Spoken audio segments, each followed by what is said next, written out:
Okay, we're live, everybody. We are live. I will be doing another chart analysis, the weekly chart analysis here. I might also go over some news or some things, but I'll be chatting a little bit. Let's let the time run out, let people get in. And so, how was your prediction for this week? Last week I had about, I think, 6 votes, and a majority of people thought the price would go down from last week when I did my live stream. Seems like we're slightly wrong in some ways. Anyways, I'll leave a poll. The poll will ask the same question. Do you think the price of Bitcoin will go up or down next week? We'll see how that goes, okay? So I'll be right back. I'm going to put in the poll question. Do you think the price will go up or the price will go down next week? I will usually do this Monday because the chart that shows up, the new candlestick, I'm a weekly candlestick. The weekly candlestick is starts every Monday, 12 a.m. Monday. So I'll go put that poll question in right now.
All right, so I got the poll question going. So, do you think the price will go up or down?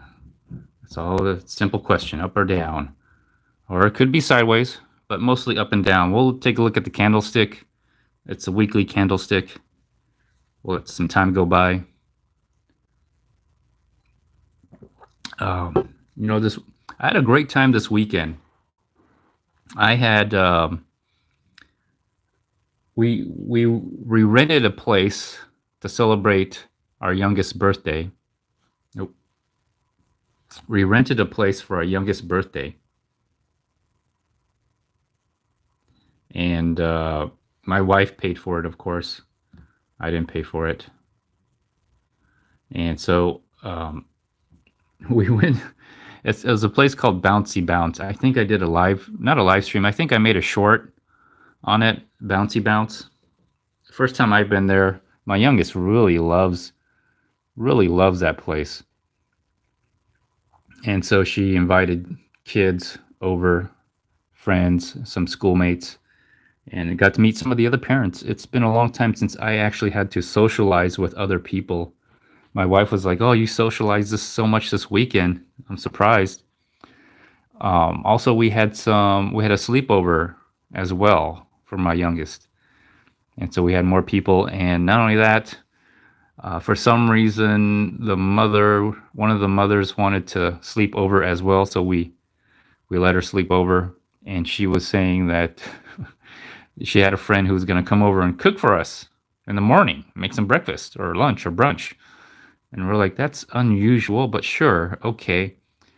It turned out it was one of those like a Hoover salesman or those water salesmen. Oh, okay. We'll we're done with that. We're done with that. All right, let's go into the chart. Let's take a look at the charts now. So as I was saying, so so we're so the mom, one of the mom was like, we'll have I have a friend who comes over and will cook for you. I thought she was just being thankful, but I thought that was weird that one of her friends would come over and just cook for us at her house. And they're like, they do that. Turns out it was one of those like water filter salespeople or Hoover salespeople. What else? They come in, they'll say, well, we'll clean your carpets for you, but they're really there to sell you like a $10,000 Hoover vacuum. Or those water filter people, you'll get these calls where like, hey, we have someone who is going to come in and inspect your water, and it's really a person who's just really selling another $10,000 water filter system, which is really not worth $10,000. It's one of those multi-level marketing schemes, and that's why it's so expensive, because they got to pay the people who are trying to sell it, but they're not. The company who makes it aren't selling it, aren't paying the people. It's basically the buyers are selling. The buyers, the people who buy the $10,000 widget, end up paying the people who are multi-level marketing this stuff. So, but this product was kind of unique. It was called let me see if I could find what it was called. What was it called? God, it was something really ridiculous. Let's see, where am I? Okay, let's go right here. It was called what was it called? It was called Steam Master, Salad Master, Salad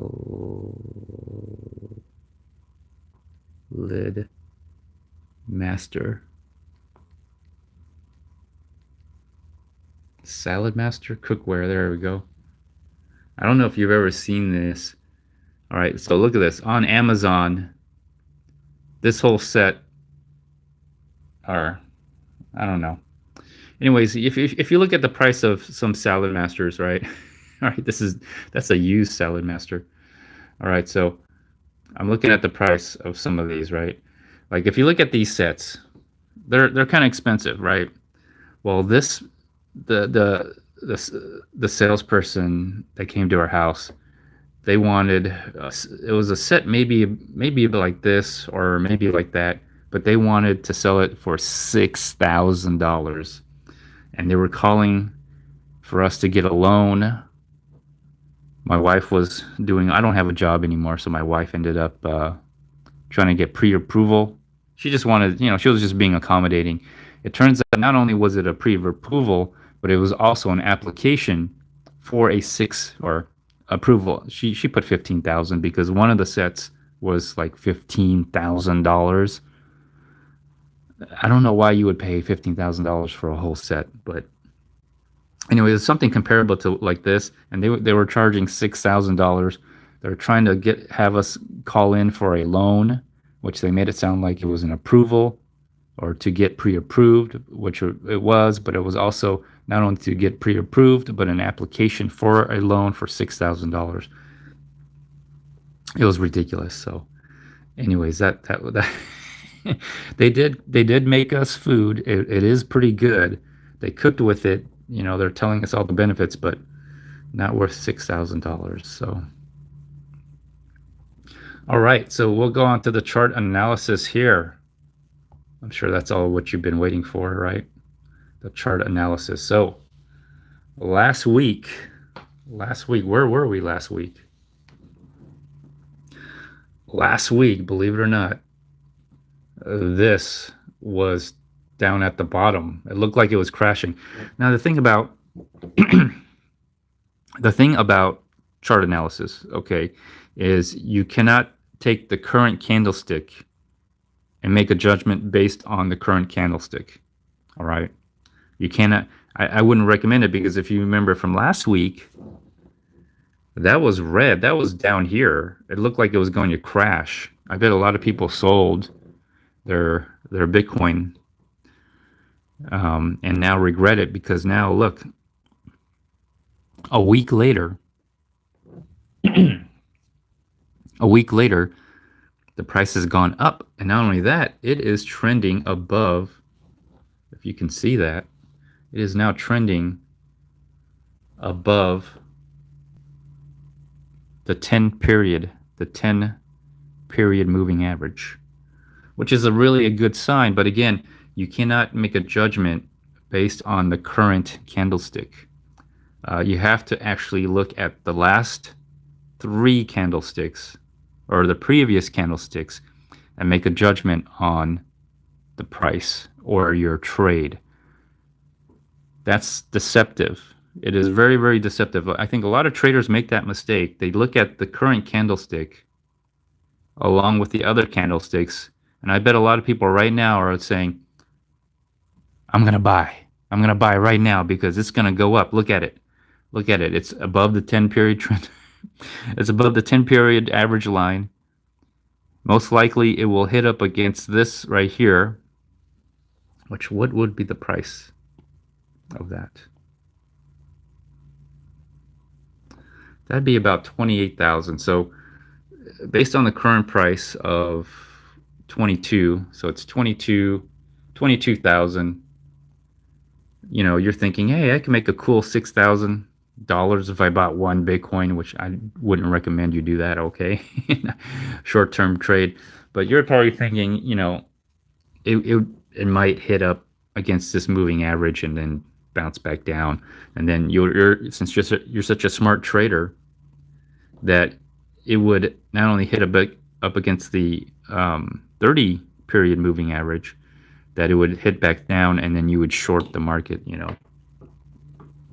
Sounds like a plan, right? Sounds like it would work in theory. The problem is that it's probably not going to work out that way. I don't think it. I don't know if it will work out that way. It most likely will. The irony about trading, all right, the irony trading in a bear market is the price will move in the way you think it will. Okay, you're probably right. I'm probably right on this. I'm thinking right now when I'm looking at this. All right, I'm looking at this trade, or I'm looking at this chart, and I'm thinking about a trade, and the trade is basically that this is a beginning of an upward trend, typically an upward trend.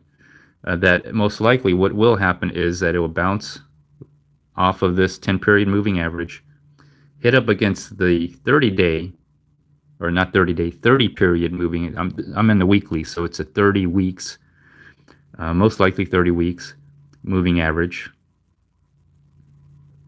And then from there, it will go back down, because I think we're in a consolidation phase. Most likely that's what's going to happen. Most likely that's what's going to happen. Hey, Tomcat, how you doing? I should have showed him your AR-15. Well, all right. I'm not sure who you're talking to. Is there anyone else in the chat? Anyways, I do. Once in a while, when it rains and I'm not going to be riding my bicycle, my electric bike, I will be. I do some laser dry fire with my AR. I also do, or plan on doing, some videos with the Mantis Blackbeard system. So I am planning on doing some videos for that. I'm very excited. I think they're coming out with a new system. I'm eager to check it out. So yeah, stay tuned. I don't know if I'm going to do a live.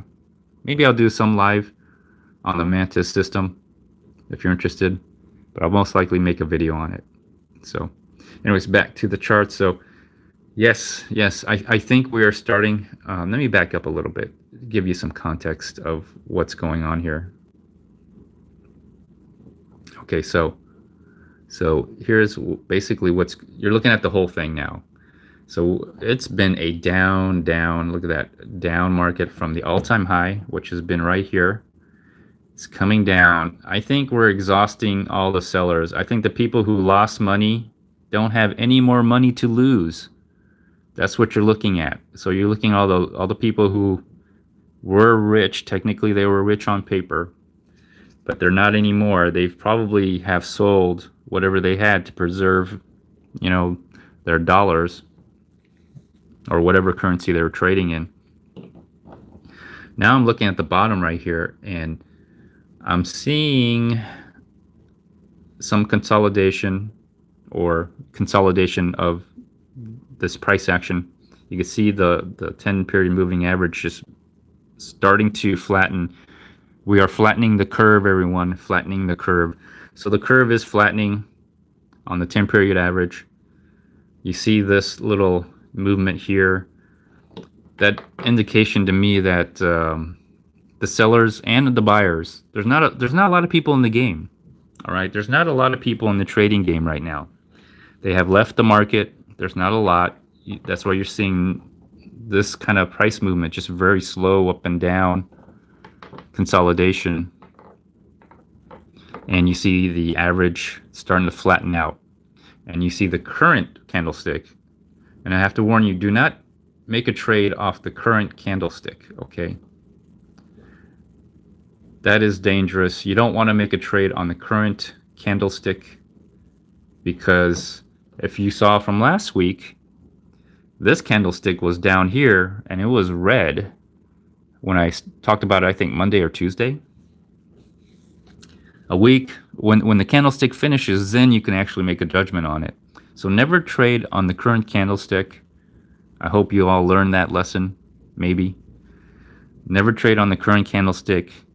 Trade on the previous candlesticks. All right. Don't even trade on this candlestick, the previous candlestick. Don't even trade on that. You have to look at all the past candlesticks.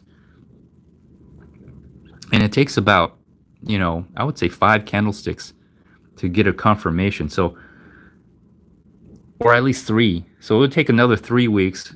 So if I made my prediction that the price will rise and hit up against this moving average, I have to wait 3 weeks to get a good idea that I might be right. I have to wait 3 candlesticks. Now, the problem with that, okay, and this has always been an issue with chart analysis and trading, and in some ways, this is kind of where you're gambling. You're literally gambling, okay? Now, the gamble is up, down, or sideways. So you got 1 in 3 chances. Your odds are 33%. You're right. Maybe a little bit better than going to Las Vegas. But the fact is, you are in some ways gambling, but you want to take a calculated risk, calculated gamble, and you want to reduce your losses. So the problem with trading, and it's always been this way, whatever technicals you use, the wave theory, or you use 2 moving averages, or you use oscillators, RSI, whatever it is, whatever weird indicator you use, the problem is always going to be that it doesn't tell you what will happen. It's just telling you what has happened. All right. And that's the flaw of every chart analysis. That's the flaw of every trade or every chart analyzer. That's the flaw of everyone who does chart analysis, is they can't tell you what will happen. They could take a guess what will happen. Sometimes they're right. Most likely their average is 30%. So 70, if you think about it, 66% of the time they're wrong. All right? 66% of the time you're wrong. And 33% of the time you're right. Because it's going to go up, down, or sideways, right? So what you want to do is you want to make informative decisions And some experience helps. If you have some experience in trading, that helps. And you want to like limit your trade decisions to ones that align with your overall goals. If you ask me, the best thing you can do and the easiest thing you can do is just hodl. Do some hodling. All right, just buy and just hold for like 10 years or more. But you'll probably do way better than anyone who is, you know, buying and selling. I've seen this so many times, and it's happened to me not only with Bitcoin but with other stuff, stocks and other things that I've done. I don't trade anymore. I've learned a simple thing. I've learned my lesson. Just buy and hold, and let everybody else drive up the price. You could do that with housing. Houses, let everybody buy and sell their homes, flip the homes, let everybody else drive up the price. All you have to do is just buy a house, live in it, try to get your mortgage payment down. All right, try to work a loan in which you pay the least amount of mortgage. Okay, and let everybody else drive up the price. That's what you really want to do. So, same theory, same concept with investment or investing. And this is not investing advice. I'm just telling you my experience. I have to disclose that. This is not investment advice. All right? This is just me doing a live stream where I do a chart analysis. I do not trade any Bitcoins. I don't even have any Bitcoins. But basically, hodling is the best thing to do. Just imagine all those people, let's say 10 years ago or 8 years ago, if all they did was just bought and held, they would all be multimillionaires, tens of millions, maybe even hundreds of millions. They'd be worth that much. But instead, they tried to be smart. They thought they were smart, and they ended up trading. And yes, they made money. But they would have made more money. If they just hodled. Just hodl. It's not very hard. It's a very easy concept, actually. Very simple and easy concept. Just hodl, and then go about your life. Just go about your life and wait about 10 years. Don't even look at the price. I kind of look at the price because it's like for me, watching the price of Bitcoin is like chart, or it's like football. And it's like 24 hours, 7 days a week. It doesn't stop. It's fascinating for me. It's literally like watching football or sport, or it's entertainment for me, and doing the analysis. And now that I don't have any skin in the game, I can make an objective analysis. And if you're interested in something like that, then please subscribe, consider joining membership, give a super chat or even a super thanks, and just taking what I have to say into consideration. That's all I have to say. All right. So I will make a prediction. Okay, based on what it did last week. And since I recommend do not make a trade based on the current candlestick. I will make a prediction based on the current candlestick. Okay, I will do that, but do not make a trade based on the current candlestick. Okay, make a trade based on the past candlesticks, not on the current candlesticks. Because if you were here last week, this was all the way down here to the red, and it looked like you should have just sold. And if you did sell, man, you lost out. You lost out on some games. For the people who bought, man, they did well. So, okay, so I'll get to my prediction a little bit later, but I want to give you some context, because if you just pull out and you look at everything, and if you understand how the market works, There's market participants. There are people who participate, and that's what drives the price up and down. Are the participants, right? Like people who trade, typically on the exchanges.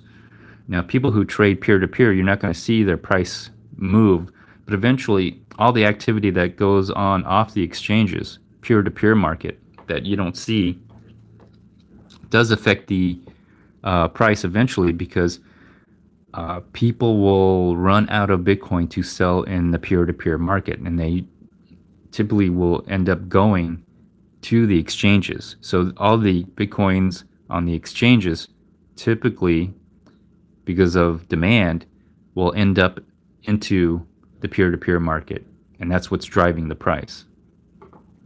And some of the miners, some of those Bitcoins will actually end up getting into the peer-to-peer market.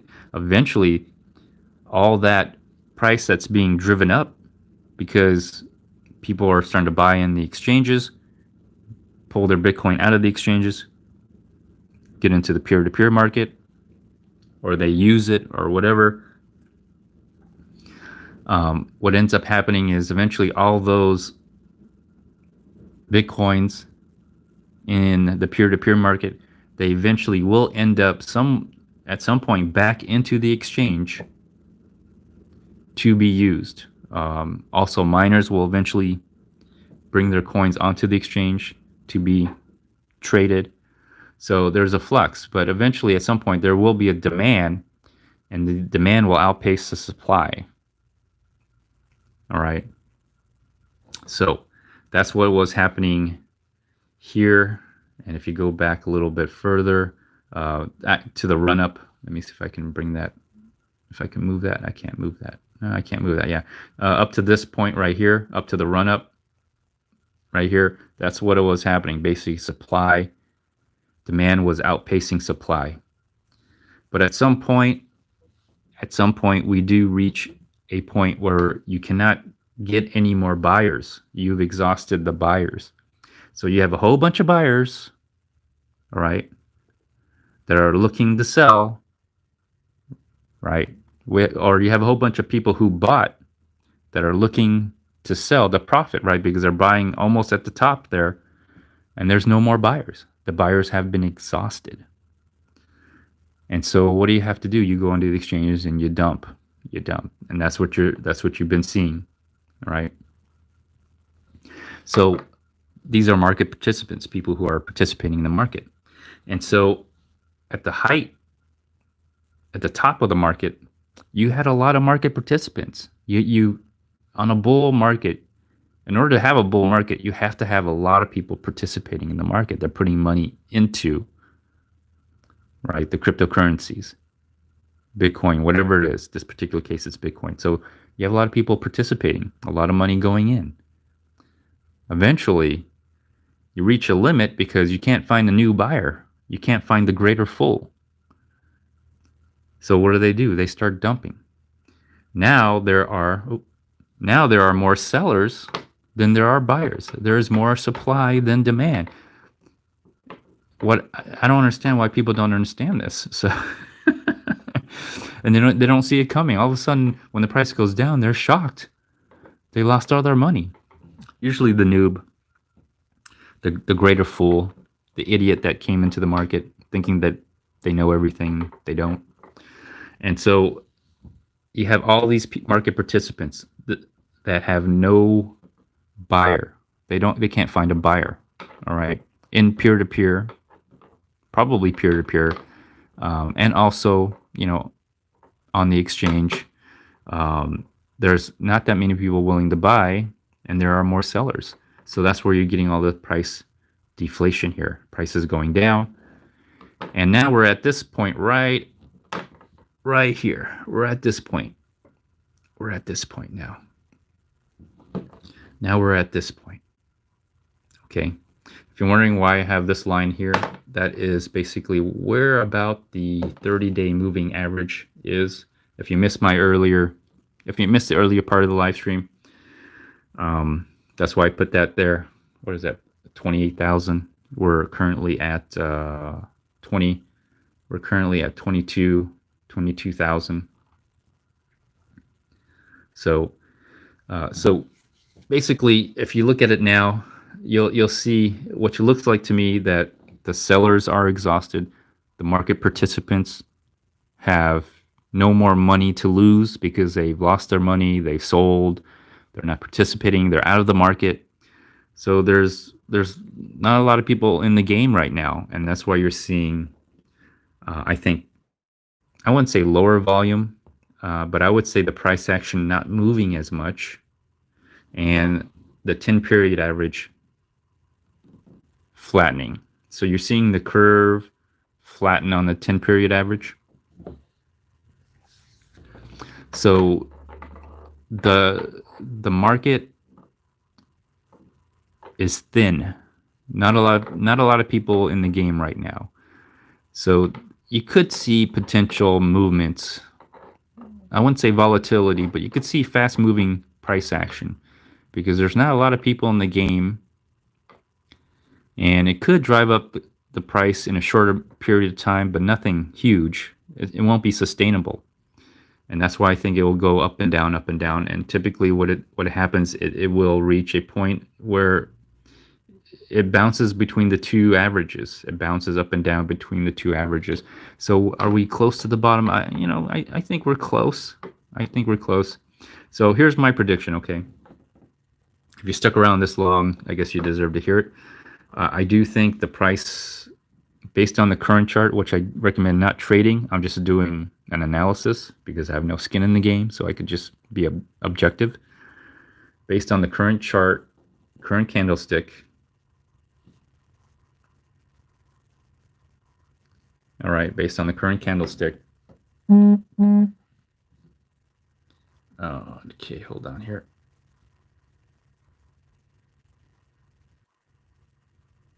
All right, sorry about that. Sorry about that. I had to turn off notifications, and I forgot to do that. All right, so based on the current candlestick, which I recommend you not doing that, I highly advise. I'm not that I'm advising anyone. I recommend not doing that because that is just a horrible idea. But I'm gonna do it because I have no skin in the game. I have no skin in the game, and I can be objective, all right, because I'm just making a guess based on the chart in front of me. I'm trying to make the best guess. Remember, your chance of being right is only 33%, up, down, or sideways. So I'm trying to make the best educated guess based on what I see. And what I see is basically the price moving above the 10 period moving average. Most likely it will proceed to go up and hit this 30 period moving average, which right now is at 28,000, which is a difference of only $6,000 from the current price. Current price is around 22,000. Is it worth, okay, if you bought one Bitcoin right now for 22,000, is it worth making a gain of $6,000? Would you spend $22,000 to make $6,000? Would you do that? I don't know what the calculation would be for that amount, what the percentage would be, but do you think it's worth it? So that's the that's another thing you have to think about. Is it worth? And I'm pricing out as one Bitcoin, of course. The risk is that you're not going to make that much money, or if you do, based on this trade that I'm talking about, or this prediction I'm making, you're going to make $6,000 from $22,000. Is it worth it? That's just my initial prediction. That's the risk. That's the reward. That's a small reward. The other risk part is that you're wrong.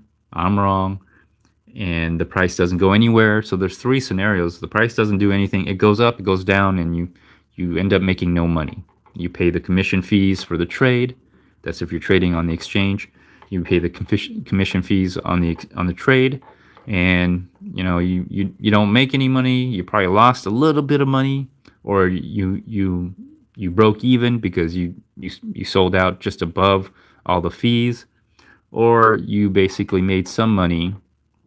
Potentially, I see $6,000 here, but would you risk $22,000 to make $6,000?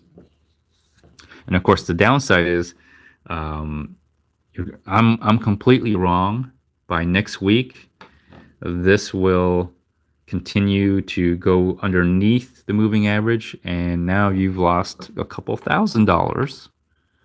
Are you going to hodl, or are you going to sell and take a loss, take the L? So that's the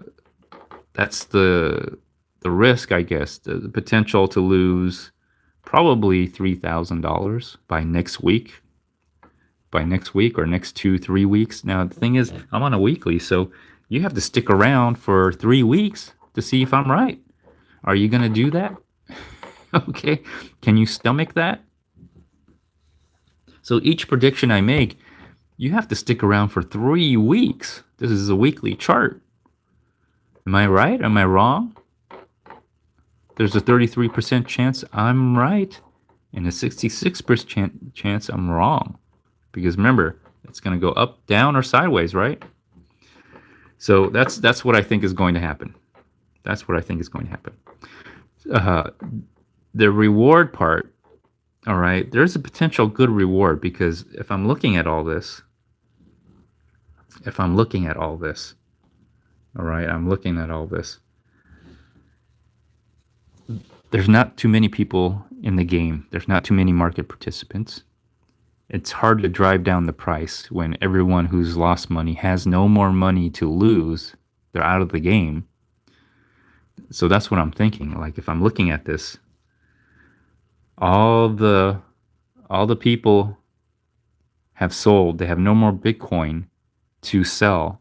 They have no more Bitcoin. That's what I like about. That's what I like about Bitcoin. You can't borrow Bitcoin. Okay, you can't borrow Bitcoin. And if you try to, it's a big mistake because if you do, and you're wrong, that's basically Bitcoin you don't have that you will have to buy at a higher price, all right, to pay back. Anyways, it's a bad idea to borrow to trade. So in this particular instance with Bitcoin, you either have it or you don't. And if you don't have it, you can't sell it. All right. If you don't have Bitcoin to sell, you can't sell. You can't dump. So if people want to get into the game, all right, if now you want to get into the game, you have to buy some Bitcoin to get into the game. All right. So I think that's where we are. We're at a point where there's not a lot of market participants. The sellers are out of the game, or if all the market participants sold, maybe they made some money, maybe they lost. Either case, they have no more Bitcoin to sell. And on top of that, if you want to get back into the game, all right, if you want to play this game now, you have to now buy Bitcoin to play the game because you can't play if you don't have any Bitcoin, right? In order to play this game, you have to have some Bitcoin, okay? You cannot sell something you don't have. That's what I like about Bitcoin. On when it comes to stocks and other financial instruments, you can borrow. You can trade without having any skin in the game, as long as you have the money to back it up. With Bitcoin, it's different. You cannot borrow Bitcoin and try to sell someone Bitcoin that you don't have. It's just not possible. So that's why I like Bitcoin. You can't borrow, you can't sell something you don't have. So I think we're pretty much, this could be the bottom. I think there's one more jab down. There will be one more jab down. That's probably going to knock out all the buyers or the recent participants in the market that bought and on the exchanges. They probably have a stop order somewhere below at a certain point. The price is most likely, for those people who are doing that, the price is most likely going to go up at some point.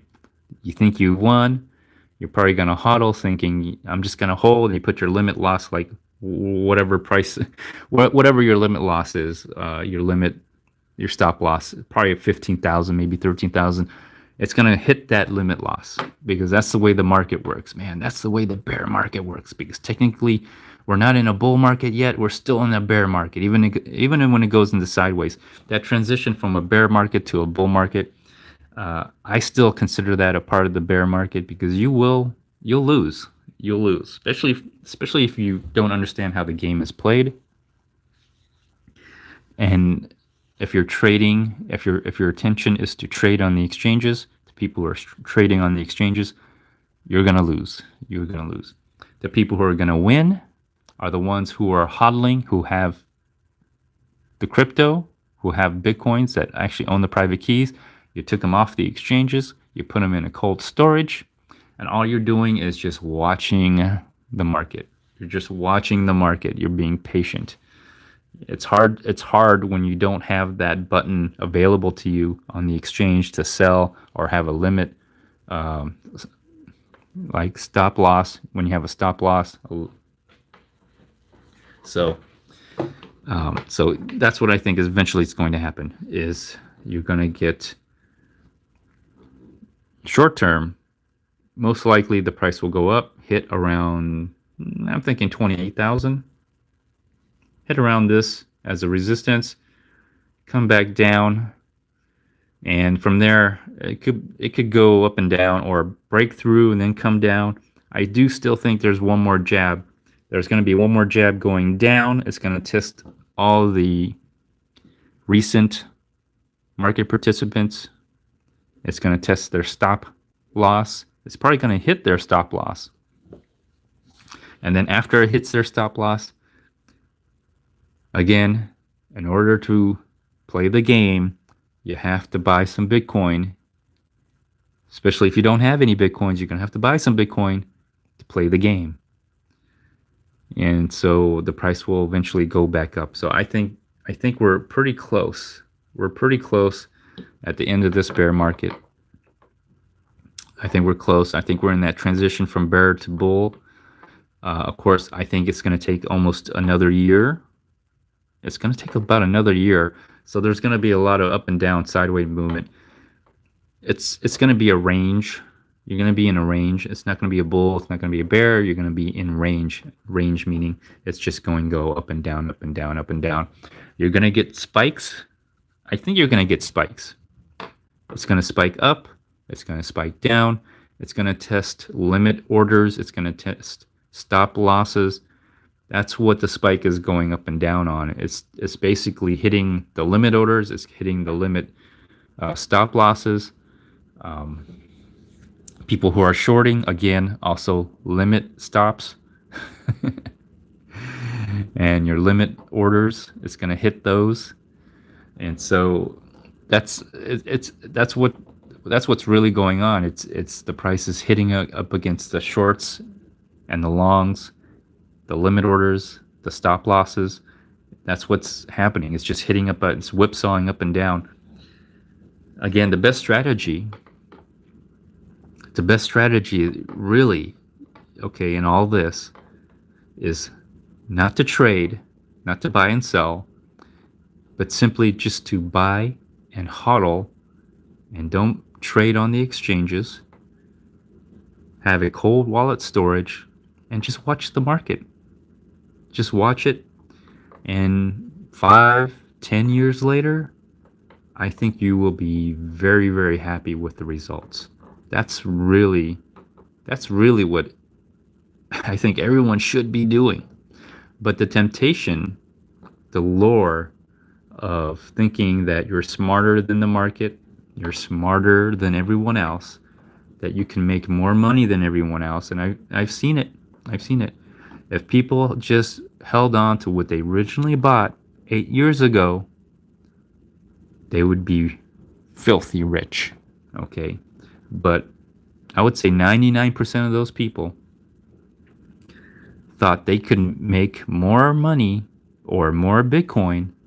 They definitely made money, but they would have made even way more money if they just held on to what they originally had when they originally bought their Bitcoin. All right. So, and then they never do a video about crypto trading again because it's too embarrassing to admit that yes, they made money, but they didn't make more Bitcoin. And because they didn't make more Bitcoin, they could have made more money if they just simply held on to it. So the best strategy really is to buy and hold. It really is. To hodl. Do the hodling. And here's the weird part. The hodlers, you don't hear anything about them, do you? You know why? Because they're smart. They don't want you to know. They don't really. I mean, I guess if you hodled, it would really drive up the price. But really, the people who are hodling, they're the smart ones because they waste no money in trading. They waste no money in trading, and they're letting everybody else drive up the price. That's what you should really be doing. Let everybody flip their Bitcoin. It's like house flipping. Let everybody drive up the price. Eventually, your patience will pay off. You will be rewarded for hodling. And at some point, I guess you could use your Bitcoins at some point. The hodlers, they're smart because they'll buy it, X amount, and they know in the future all they're gonna do is use a fraction, a Satoshi amount, Satoshis. All right, they're gonna be using Satoshis, and they're gonna get their money back in the future, and they will have the rest of all their stack, their coins. I mean, they're gonna be doing good. They're gonna be living good. They're playing the long game. You got to play the long game in this space. Too many people play the short game, and unfortunately, because they play the short game, they end up making $6,000 playing the short game. When you should all be playing the long game. Really, you play the long game, you'll be you'll probably never have to worry about. I wouldn't say you wouldn't have to worry about money, but you wouldn't have to worry as much. You'll be in a better place. You play the long game. Play the long game, you'll be in a much way better place. Everyone who plays the short game, all you're doing is helping the people who are playing the long game make money, because the short players, the people who play the short game, they're the ones, they both drive down the price, which I like. Because if you all drive down the price, I'm getting a great discount. Okay, I'm getting a great discount. And then these same people who play the short game, you're also driving up the price. And then you got the new market participants who don't understand, learn the hard way. They stick around, so the price will always trend upwards. Some people get stuck with it, don't know what to do. So they're always sticking around. All right. Okay, so let me take a look at the poll. I'll be right back. Okay, we'll take a look at the poll. We're going to take a look at the poll. We'll see what the poll says. Do you think the price of Bitcoin is going to go up, or the price of Bitcoin is going to go down next week? We shall see.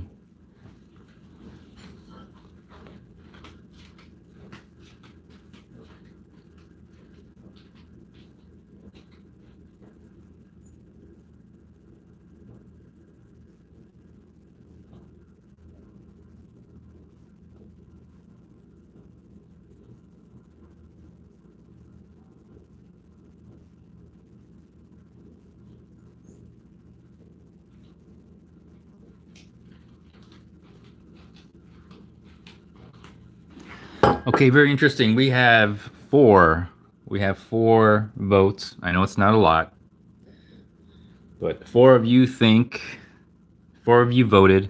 and it's 50-50. So I guess it's two of you think the price will go up, and two of you think the price will go down. And we might be both right. It'll probably go up and down at some point in time. You're right. Let me see. What do I think? I already made my prediction. I do think the price will go up. I think the sellers are exhausted. That's why you see the flattening of the 10-period moving average.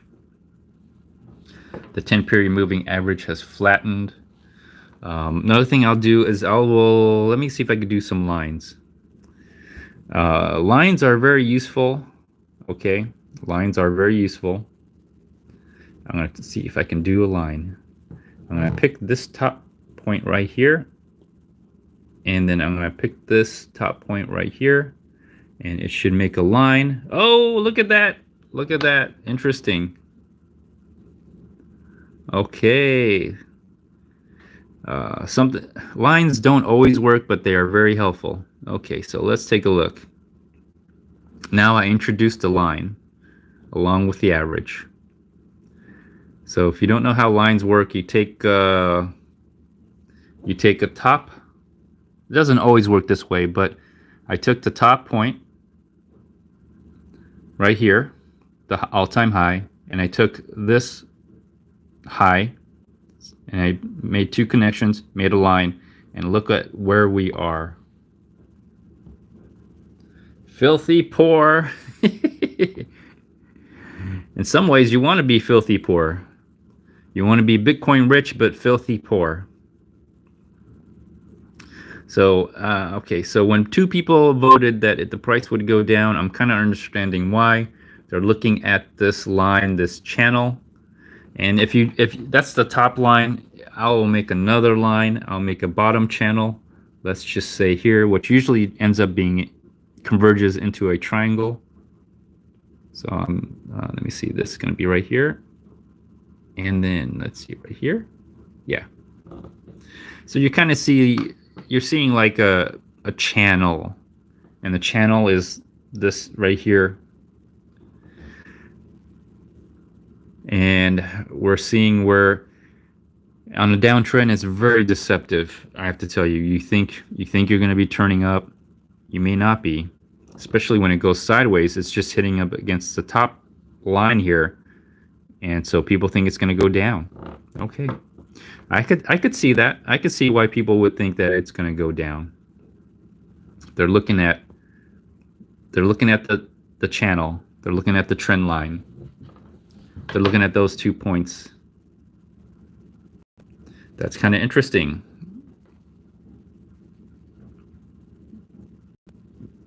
Yeah, I could see that happening. I could see that's a possibility. That's something you probably want to watch out for. Although I think what typically happens is it doesn't always follow the trend line. Okay, it doesn't always follow this line. Just because you made two lines, right? Just because you made two lines and you think this is going to be it, it's probably not. It's probably not going to be it. It's probably going to break. I think it's going to break. Just because there's no more sellers. Well, I take that back. There are sellers. There's always sellers. There's the miners. But at some point, they're just shooting themselves in the foot, because if they keep selling, it just keeps driving down the price, which makes it even harder for them to maintain their mining operation. So it doesn't make sense for them to sell all the time, to dump all the time. But yeah, there's always sellers. There's always the miners. The miners are always going to sell, which is what I don't understand is how come they don't understand the cycle of the price cycle. So yeah, I guess it could go down. It could go down. I still think that the sellers are exhausted. Okay. And there's not a lot of market participants in the game because the price has gone down quite a bit, probably 80% from all-time high. So there's not a lot of people in the game right now, and the way the chart works is it's most likely, I think it's going to break that trend line. I think it's going to break that trend line. And you can see it reacting. It's almost reacting to it if you look at it, the way the candlestick is reacting. But I think it's going to break that trend line. It's going to get buyers. It's going to get people excited. People are come back in, or the existing participants are going to come back in. It's going to pop. It's going to break all the stop losses. People are more. There's see at this point you're getting a squeeze. It's a matter of who's getting squeezed. Are the longs getting squeezed, or are the shorts getting squeezed? Right? People who are going long, are they gonna be the losers, and the people who made the short, are they gonna be the winners? All right. There's a loser and a winner in the game. All right. There's nobody. It's a zero sum game when it comes to trading on the exchanges. So it's a question of not who has more shorts, okay? Because you got to remember how the game is played. The game is played that the many lose their money to the few. All right? It's not the other way around. It's not the few lose their money to the many. It's the other way around. The many, all right? The many lose their money. When I say many, I mean many people, many market participants lose their money to the people who are the winners, the few people who are the winners. All right. Money goes from the many to the few. All right. That's how it works, especially in the bear market.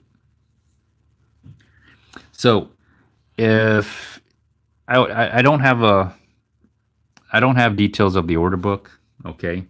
All I can say is that most likely what's going to determine the next price movement is the people who are short. If there are more people who are short, there's probably a good chance that, and not necessarily more people, but maybe more money, but typically more money and more people. The people who are short, and right now no one knows because according to my poll, it's 50-50. So it's going to be interesting to see what really happens. I think the price will go up just because the price has been so depressed.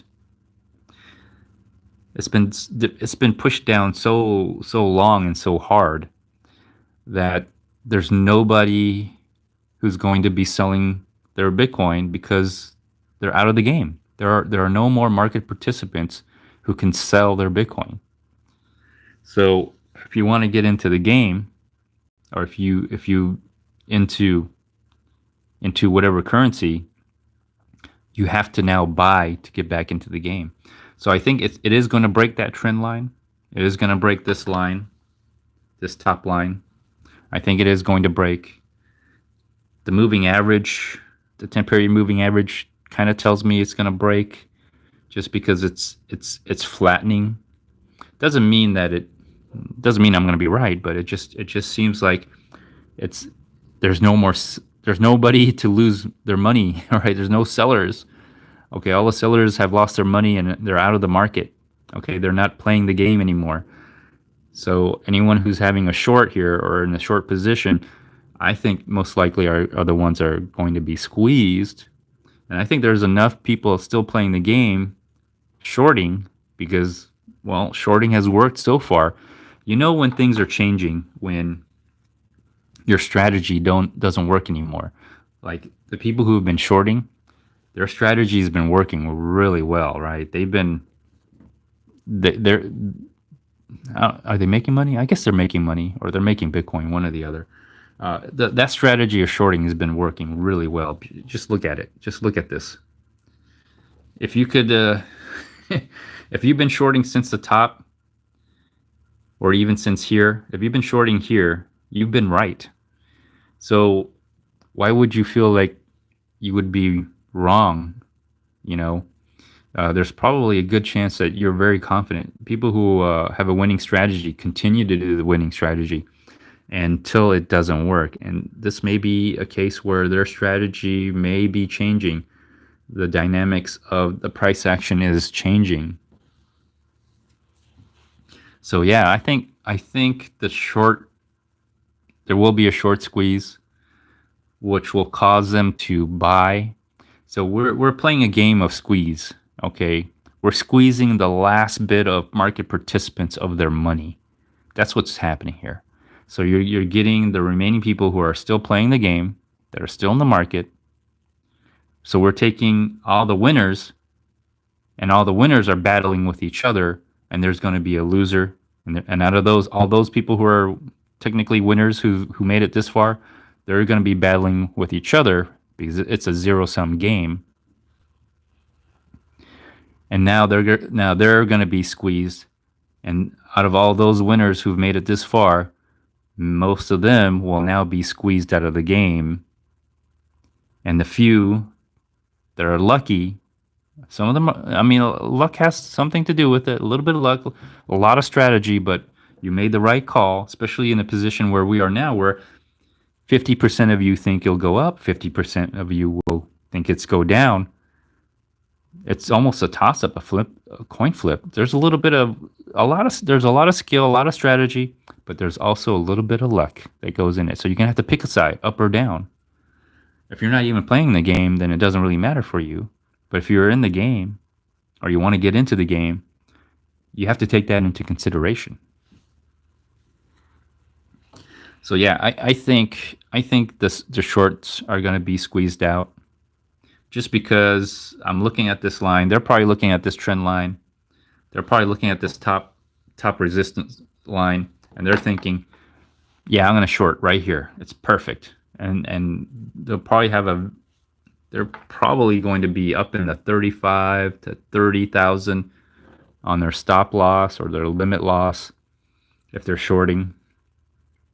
And that's probably where the price will end up, somewhere, not exactly, because they don't want to really hit their limit loss. Though if they see the trade going the wrong way or against them, they'll probably stop it before it gets to their limit loss. So I think a short squeeze may be in order because they've had their way for such a long time. Your strategy doesn't always work. Okay, everybody's not a winner 100% of the time. You got to take some. You got to take some losses. You take some L's. The smart ones will stop taking the L. Okay, they'll stop whatever they are doing and reassess and make adjustments. But sometimes, people who have a winning strategy, it's hard for them because it's been working so well for them. It's hard for them to change. It's hard for them to change. So if the price starts going up, I think there's a short squeeze. Also, there's not a lot of market participants who are in the game to lose more money to sell. So to get back into the game, you got to buy.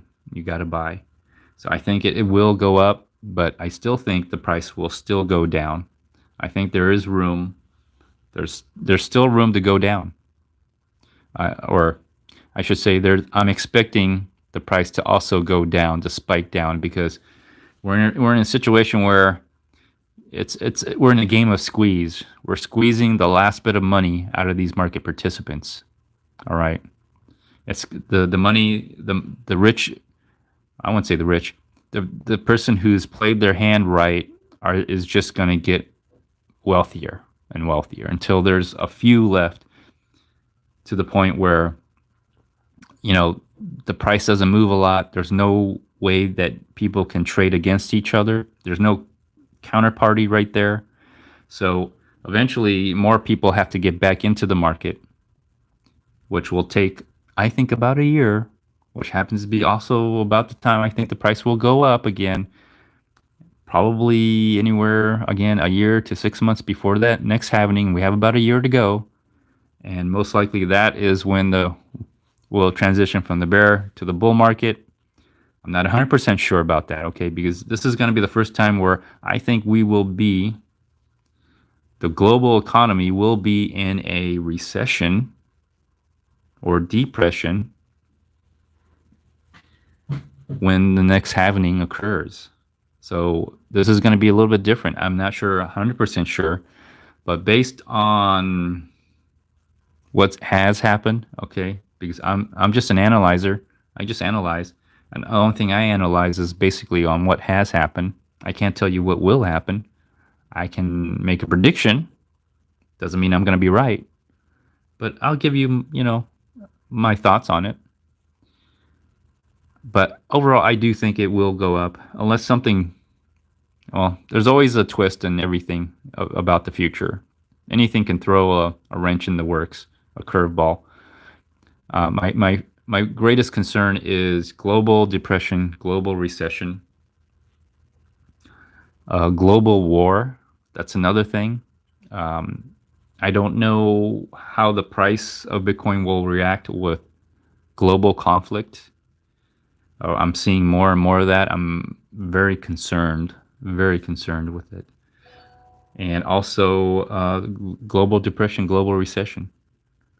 So, anyways, so let's see here. Let's go over some quick Bitcoin news. Let's refresh this and see if I can get rid of those lines. Yeah. Okay, how do I get rid of these lines? No.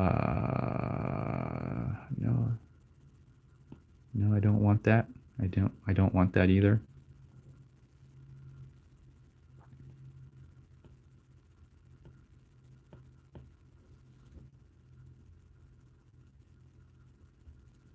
How do I get rid of these lines? I don't know how to get rid of these lines.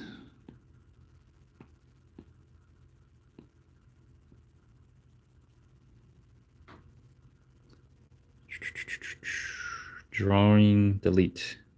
Delete. Okay, good. Okay, so just delete the lines. There we go. There we go. Deleted the lines. All right, let's see what happens next week. So far, the poll is 50-50. Price will go up, price will go down. I think it will go up. And after it reaches a certain price, which I think is about 2,800, it will probably go down from there. That's what I think. And then you have to draw another trend line. And I think what's going to happen is you're going to get like a trend line that just, you know, it's just going to go down, down, and then eventually the trend line itself is going to start curving upwards, and then that's when you'll get back into the bull market, which I think will also take about a year, ironically. All right, so what's the next thing I want to do is I like to look at the news. Let's see if we can get some news about Bitcoin. All right, let's see if we can what the news is on Bitcoin. Okay, let's have a look here. We'll do a search, a news search. How can I do a news search here? Right here. Let's see here.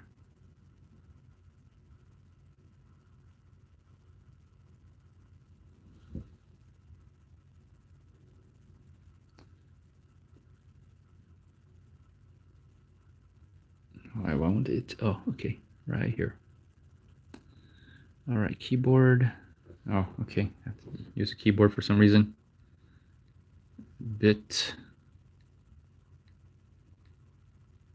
Bitcoin.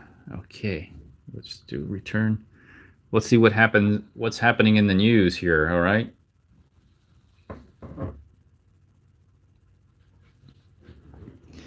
Bitcoin hits 3-week high before CPI data. Ethereum upgrade. Okay, first mover America fear markets quick return to crypto markets as Bitcoin plunges most in 2 months.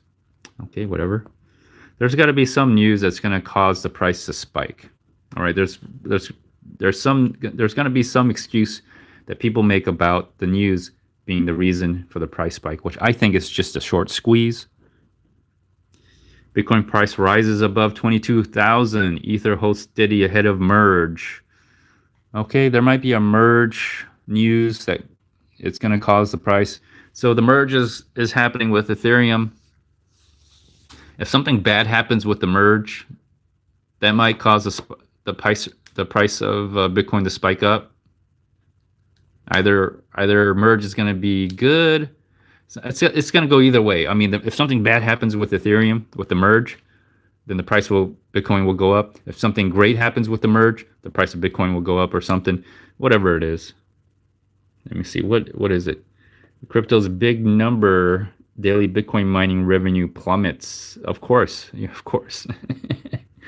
There's at some point where the miners, it doesn't make sense for the miners to sell their Bitcoin. They're just going to have to find some investment, because if they continue to sell and dump, that eventually will drop the price even further. And basically, there's got to be less miners in the market. That's typically how it goes. And then it will basically cause supply chain. I won't say supply chain issues. It will reduce the supply. I think it would reduce less miners, less supply, less people selling. Let me see. Bitcoin ETF. Let's just see if I could zoom in there a little bit. Can I?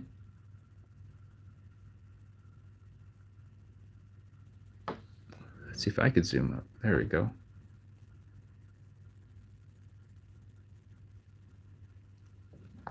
Yeah, there we go. Okay. Bitcoin ETF is long past due, crypto lobbyists say in news report. Okay, that's been going on for so long. I don't think it makes a difference. I personally don't think it makes a difference at this point. It is Bitcoin has somewhat become so mainstream again, even with the younger generations of greater fools that have come into the market. Crypto has really become a mainstream phenomenon. That's all I can say. It's become normalized.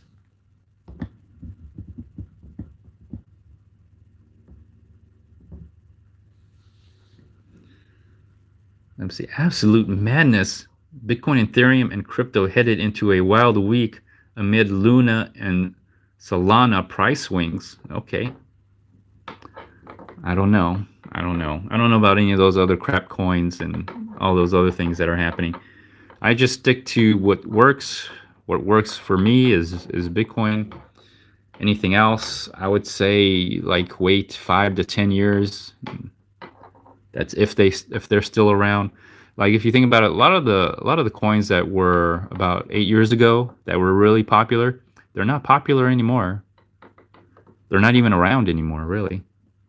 What survived? Doge. I'm surprised about Dogecoin. Dogecoin has really survived despite all the flaws of the cryptocurrency of Doge. But you know, you never know. What's this one? It says here, the Fed, the merge, and 22K Bitcoin. 5 things to know in Bitcoin this week. Okay. Yeah, most of the news that you read about this stuff will not help you in your trade. All right. It will just not. It's actually best to ignore all the news because a lot of times the news will attribute itself to the reason why the price went up or the price went down. And in reality, it has nothing to do with the news, really. And let me see. While the banks were closed, Bitcoin reached 5,000 days online. What the hell? I don't know what that's. I don't know what that weird headline. 1 year on El Salvador's Bitcoin experiment has proven a spectacular failure. Well, right now it has, but when the price goes up, when the price goes down, everything about Bitcoin's a failure. When the price goes up, everything's successful. Everything's a success when it comes to Bitcoin, you know.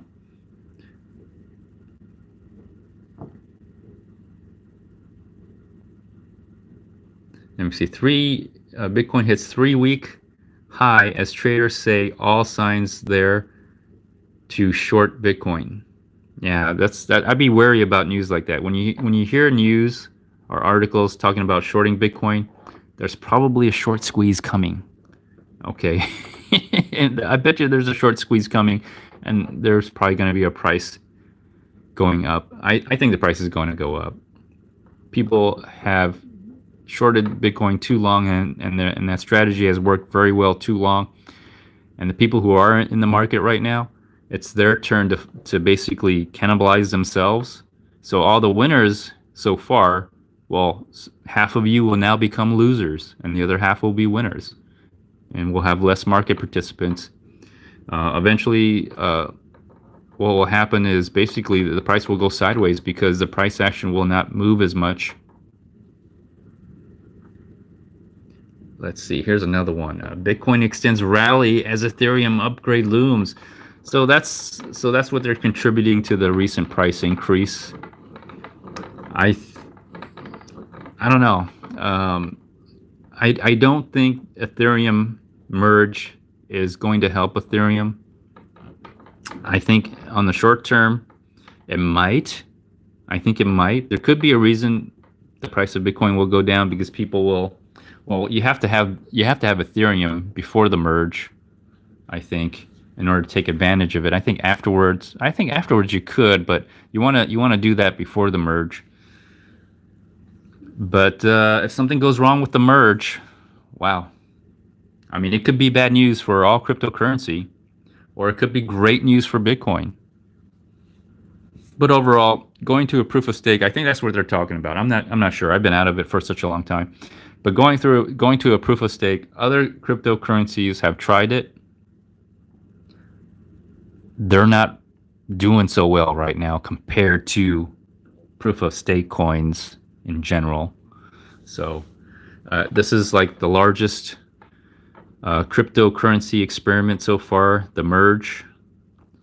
Um, I'm glad I'm out of the game. That's all I have to say. I am glad I am out of the game. I don't want to be around for that. There's been so many failures with Ethereum, the DAO, the DAO, the DAO, the DAO. What else? CryptoKitties, now NFTs. NFTs are a joke, but if it helps artists get attention, I'm okay with it. I'm okay with it. At the end of the day, I think eventually there'll always be a greater fool. Okay, there's a sucker born every day. There are new people coming into the market. Idiots arrive all the time. Idiots are born every day. There will always be a greater fool. Okay, it's just that at some point there are less greater fools. At some point there are less greater fools, but there always will be a greater fool. Let's see. Asset manager Stone Ridge shutting Bitcoin futures fund. Okay. All right. So Bitcoin could be in as number of daily Bitcoin addresses surge, says Trading Guru. This was done 9 hours ago. What is this? Bitcoin bottom could be in as number of daily Bitcoin addresses surge. Okay, so just because you have a more increase of Bitcoin addresses doesn't mean there are more users, but maybe, you never know. Do I think the bottom is in? I think we're getting close because, again, people who can no longer sell because they have no more Bitcoins to sell. Yeah, it's hard to drive down the price of Bitcoin when you don't have any more Bitcoin to dump. So at some point, the price is going to have to go up again because if you want to get back in the game, you got to buy Bitcoin. you know. Oh God. Okay. NFT. Here we go. Bitcoin might be down, but interest in crypto NFT is here to stay, said Ledger CEO. Oh God. Yes, there will always be greater fools, and I do think the NFTs have helped digital artists, and they're hooked. They're hooked. They're gonna go with it. They're running with it. So it is probably gonna be here to stay. It's the new form of commoditizing art. Okay, it's the new way of laundering money through artwork. Instead of being a physical art, it is now going to be a digital art, which has been a long time coming. But crypto and digital art, they're going to do well. And yeah, I do think NFTs are going to be around because there's always going to be the greater fool. And there's going to be a market for that because there's a market for art right now in laundering your money or storing your wealth in some kind of art. I always felt that was coming sooner or later, and crypto was the best vehicle for that, for artists and artwork, digital artwork in particular. But I think there's just going to be a lot of losers. There's going to be, the thing about NFTs and artwork is there will be a few winners, okay, a few winners, and many losers. So it's going to be like the gold rush. Many people will lose, a few will win. That's how it usually goes. And the people who make money are the ones that facilitate the winners and the losers, right? Okay, whales boost. Let me see. Bitcoin price nears 21,000.7K as whales boost Bitcoin almost perfectly. I have no idea what they're talking about. I don't think they even know what they're talking about. Why Bitcoin will keep falling. Okay, this is a why Bitcoin will keep falling 5 hours. Looks like they're on an hourly chart. Will it fall? I mean, it's 50-50. At least the people taking the poll say it's 50-50. All right, I'm just trying to look at some news here to see, because this is one of the things that you'll do as a trader. You'll look at the news. The news will not help you, okay? The news will not help you in any way, shape, or form. What you have to do is look at the price action. Those are the signals you want to look at. The news are an afterthought. The news is just a way for these authors to get clicks onto their articles, for people who are idiots, the greater fool who just got into the trading space. That's what this is for. It makes great content for me, though. Let me see. Bitcoin, after predicting Bitcoin at 100,000, crypto analyst Anthony Polano says prick. What the hell does that mean? Prick. It's probably clickbait.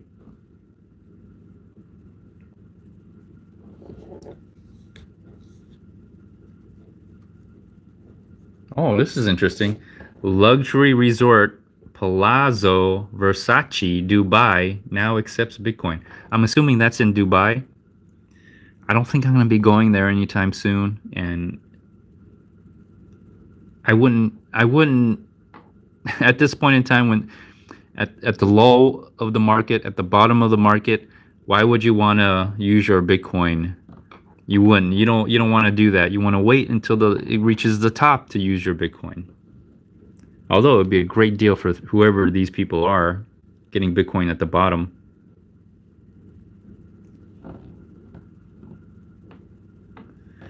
Okay, I'm just looking around. I'll look a little bit more, and then I'm going to end the live stream here. Do not pass go. Do not collect 200 Bitcoin. What the hell does that mean? Clickbait. Cream Finance exploiter converts 1.7 million in stolen funds to Bitcoin. Oh, okay. That's nice. And maybe that's what the recent price increase was all about. They always got to do some name dropping. Elon Musk, Cathie Wood, sound deflation alarm. Is Bitcoin at risk of falling below 14K? They always got to do some name dropping and fear. FOMO. Is it FOMO? No, it's FUD. FUD. Elmer Fudd is in the house. A closely watched Bitcoin metric is flashing a buy signal that has historically led to huge gains. You're wasting your time reading this article. This is August 25th anyway. That's so old. If that's August 25th, man, that means that you've been losing all this time. That means this article is wrong. Let me see. Biggest Bitcoin corporate buyer confirms cryptocurrency bet. All right. Yeah, there's nothing in the news that's going to help you if you're a Bitcoin trader or if you trade cryptocurrencies. Anyways, I'm going to wrap it up here. All right, everyone. Thanks for watching. I appreciate all the votes. Let me check the poll one more time before I leave.